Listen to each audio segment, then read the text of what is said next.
The moon rose slow and silver over Horseshoe Bend, casting a pale ribbon across the river that curved like a question mark through the valley.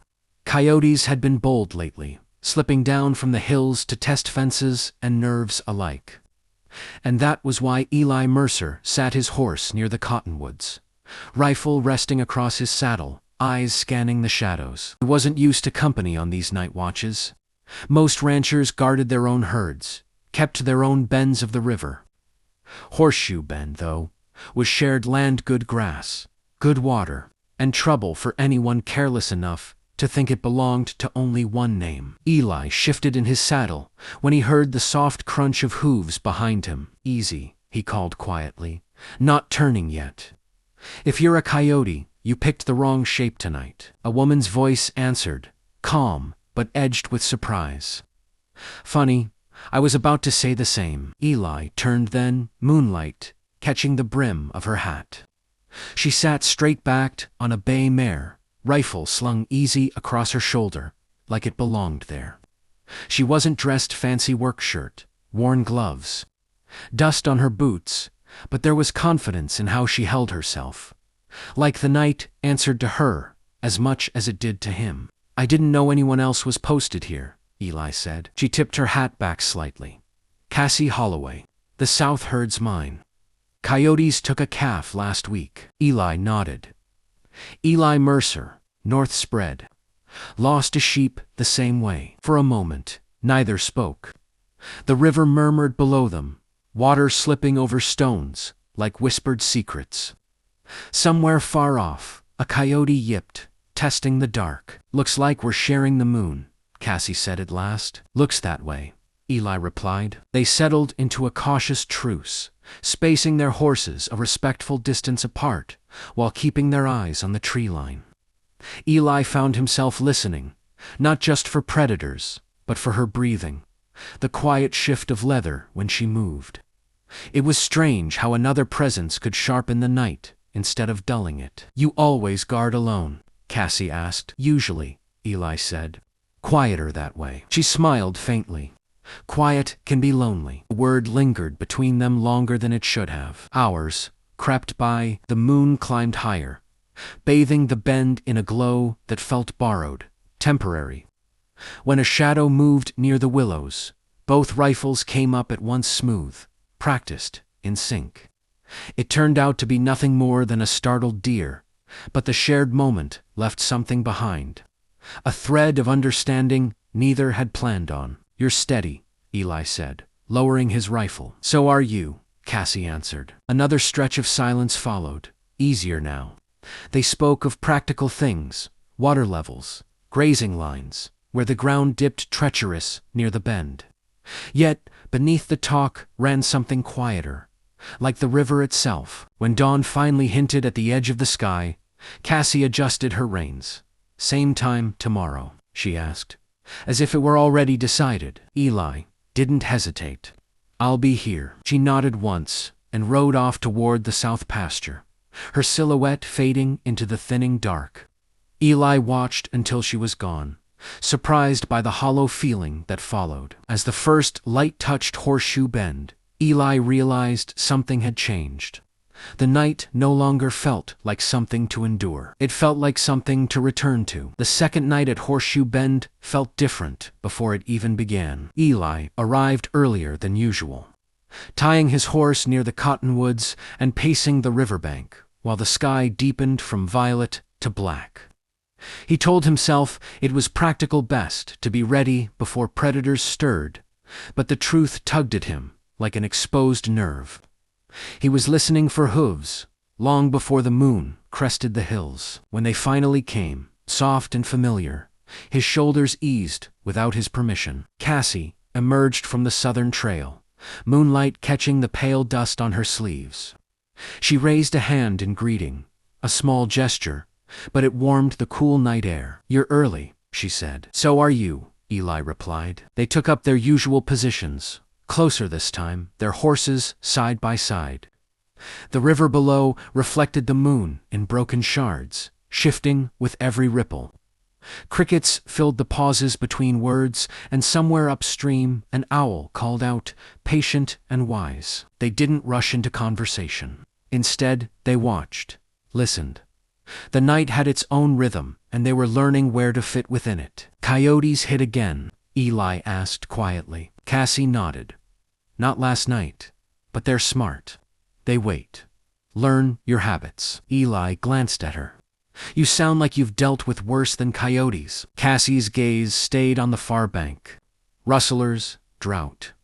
Men who think a woman running cattle means there's something to take. Eli felt something tighten in his chest. "You holding this place on your own. Since my father passed," she said simply. 5 years now. That's a long time to stand guard alone." Cassie smiled, but it didn't quite reach her eyes. "You get used to it." They fell silent again, but it wasn't empty. Eli found himself noticing the way she watched the land, careful, respectful, like she was part of it rather than passing through. He liked that. It said something about her, without her having to explain. A sudden rustle near the reeds set them both alert. Cassie dismounted, moving low and quiet. Eli followed, matching her pace instinctively. They spread out, forming a loose arc, boots sinking softly into damp earth. The shadow broke into 3 shapes: coyotes, lean and hungry. Eli raised his rifle, but Cassie held up a hand. "Let's scare them first," she whispered. "If we shoot every time, they'll just send more." Eli hesitated only a second before nodding. Together they shouted, fired warning shots into the air, waved burning branches pulled from a nearby fire pit. The coyotes scattered, yipping in frustration as they vanished into the brush. When it was over, Cassie laughed softly, breathless. "Guess we make a decent team." Eli couldn't help smiling back. "Guess we do." They remounted and returned to their watch. Closer now, knees nearly touching. The adrenaline faded, leaving behind something gentler, more dangerous in its own way. "Funny," Cassie said, after a while. "I've guarded this bend 100 times. Never noticed how bright the moon gets right here." Eli followed her gaze. "Maybe you just never had reason to look up." She glanced at him, then really looked, and the moment stretched thin as wire. "Maybe," she said. The night wore on, but neither felt the weight of it. They spoke of small things where the grass grew sweetest, how the river flooded in spring, the names of horses lost and remembered. Each story stitched them closer, thread by careful thread. When dawn crept in again, pale and reluctant, Cassie sighed. "I should head back." Eli nodded, reluctant himself. "Same time tonight." She hesitated, then reached out and squeezed his arm brief. "Sure, I'll be here." As she rode away, Eli watched the moon fade, realizing the nights at Horseshoe Bend were no longer just about guarding livestock. They were about guarding something new, something fragile, growing quietly in the dark. By the 3rd night, Horseshoe Bend no longer felt like neutral ground. It felt claimed not by fences or brands, but by the quiet understanding that settled between Eli and Cassie the moment they met beneath the moon. Eli arrived with coffee in a battered tin cup and an extra blanket rolled behind his saddle. He told himself it was for the cold. He didn't question why he hoped she'd need it. Cassie noticed both. "Keep planning to stay a while?" she asked, nodding toward the blanket as she rode up beside him. "Coyotes don't keep office hours," Eli said. "Figured I'd be prepared." She smiled, accepting the offered coffee. Their fingers brushed, and the contact lingered longer than necessary. Neither pulled away right away. The night was colder than the last, the wind sliding down from the hills and curling low along the river. Clouds drifted across the moon, turning the light uncertain, shadows stretching and shrinking like restless spirits. "Storm's coming," Cassie said. "Tomorrow, maybe," Eli replied. "Tonight feels felled." Cassie considered that. That's one way to put it. They took shelter near a stand of rocks overlooking the bend, the river churning darker below. The wind carried sounds farther, to night splashes, distant hooves, the crack of brush snapping under unseen weight. Eli stiffened. "That's not coyotes." Cassie nodded. Too heavy. They exchanged a look and moved without discussion, slipping down the slope and angling toward the sound. The moon vanished behind cloud cover, forcing them to rely on instinct more than sight. That was when the horse bolted from the shadows. It burst from the trees, reins trailing, eyes wild with panic. Eli reached for it, but it dodged past him, hooves thundering toward the riverbank. Cassie cursed under her breath and sprinted after it, disappearing into the dark. "Cassie!" Eli shouted, heart lurching. She followed, lungs burning, boots slipping on loose stone. The river roared closer, louder now, swollen by recent rain upstream. When he reached the bank, he saw her Cassie braced against the panicked horse, trying to calm it before it plunged into the current. "Easy," she called, voice steady but strained. The horse reared, nearly dragging her with it. Without thinking, Eli lunged forward, grabbing the reins alongside her. Together, they fought the animal's fear, speaking low, grounding it in sound and touch. Slowly, painfully, the horse settled, sides heaving. Only then did Eli realize how close they were, shoulder to shoulder. Breath mingling, her hand trembling where it rested against his. "You all right?" he asked. Cassie nodded, though her eyes shone bright in the returning moonlight. "Could have gone worse. You shouldn't have chased it alone," Eli said, sharper than he meant. She met his gaze, equally fierce. Someone had to. The tension snapped, replaced by something raw and unspoken. The wind shifted, cold and insistent, reminding them where they stood. Eli shrugged off his coat and draped it over her shoulders before she could protest. "You're shaking?" "I'm fine," she said, but she didn't give the coat back. They led the horse to a safer stretch of land, tying it securely. Only then did Eli notice the brandit wasn't hers. "Rustlers?" he asked quietly. "Maybe," Cassie replied. Or someone spooked and ran. The thought settled heavy between them. This land wasn't just threatened by teeth and hunger, was watched by human eyes, calculating and patient. They returned to their lookout. Closer now, the blanket wrapped around both of them, as the wind picked up. Cassie leaned against him, just slightly, as if testing whether he'd move away. He didn't. For a long while, they listened to the storm build in the distance. Eli could feel her heartbeat through the wool, steadying as the moments passed. "You ever think about leaving?" Cassie asked softly. Eli shook his head. "This land raised me. Feels wrong to turn my back on it." She nodded. "Same." The moon broke through the clouds then, silver and whole, bathing Horseshoe Bend in light.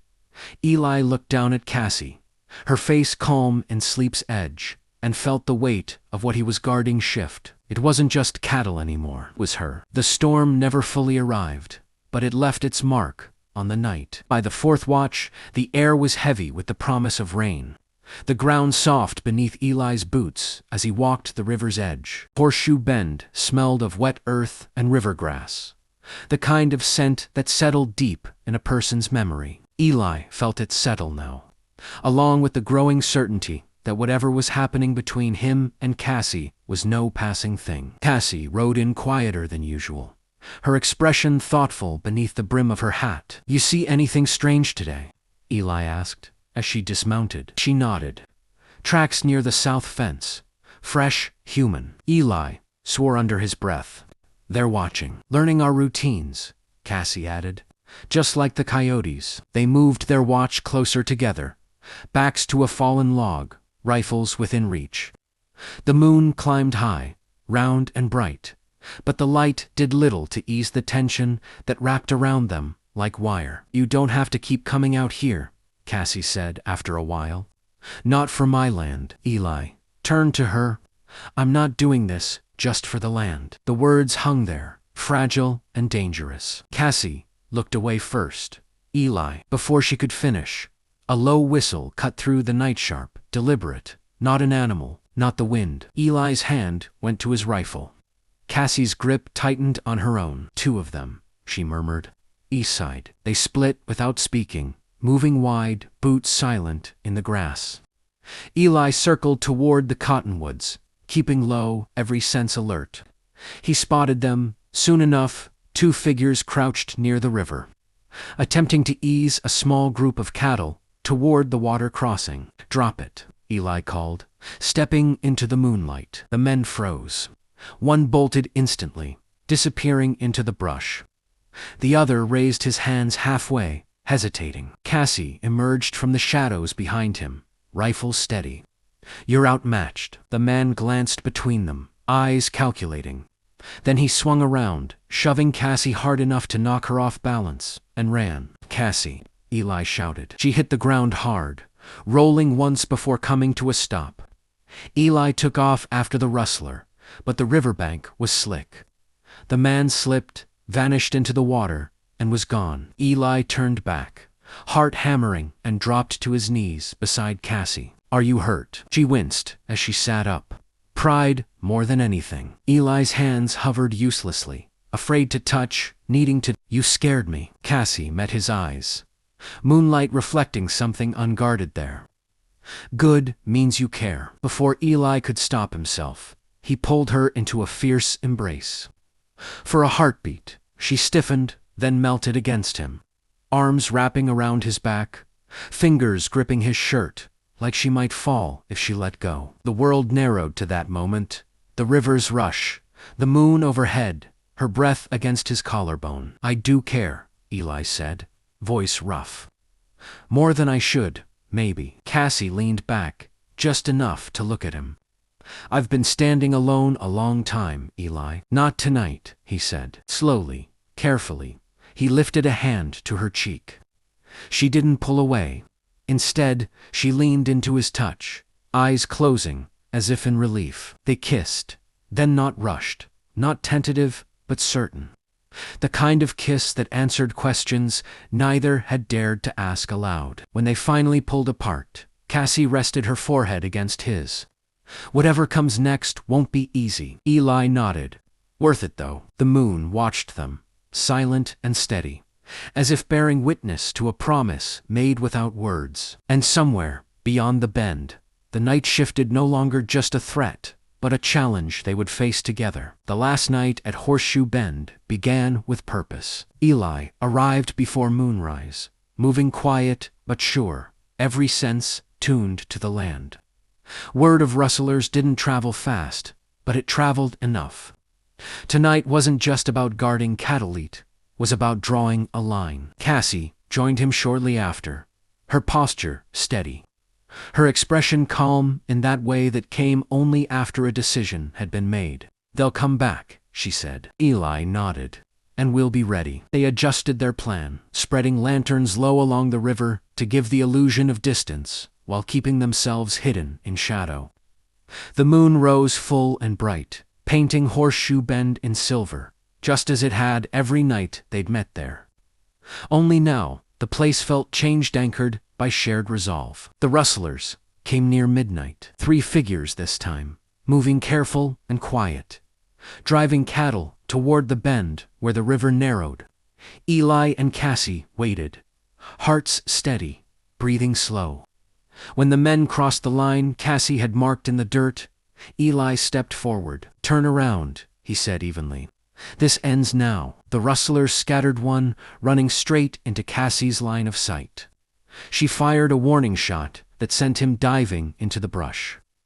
The others hesitated just long enough for Eli to fire into the ground at their feet. That was enough. They fled, leaving the cattle bawling and confused but unharmed.